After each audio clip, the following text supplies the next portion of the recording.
Voi kurjuuksien kurjuus. Sitä on taas koko viikko ryypätty ja kaikki työttömyyskorvaukset vedetty lärviin. Mikä siellä oikein? On se kumma, kun alkaa kankkusessakin perseestä pukkoamaan kiviä. Ei helvettiläinen, sanon minä, eikä pillusta potretin potrettia. Mitähän sitä on perkele taas tullut oikein Tiina-tonttu saatana kehtaa lähetellä minulle jotain elatusmaksuja.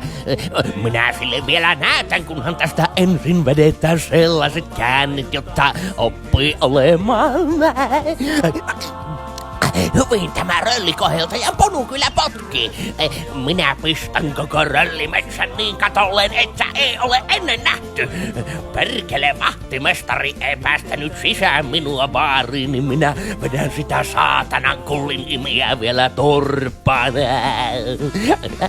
Minä olen röllimetsän vahvin rölliä. Otin röllikoheltajalta velaksi piriä ja nyt alkaa homma jo loistaa. Voi olla, että en kerkeä maksamaan takaisin. On sen verran hyvä meininki nyt päällä. Nyt minä lähden rähjäämään sille Tiina-tontulle. Ei perkeleen akka rupea minulle vittuilemaan. Nyt soitetaan taksi.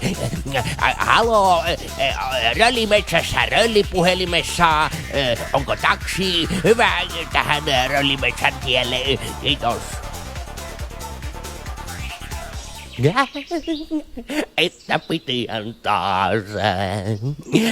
No, ensi viikolla uudestaan.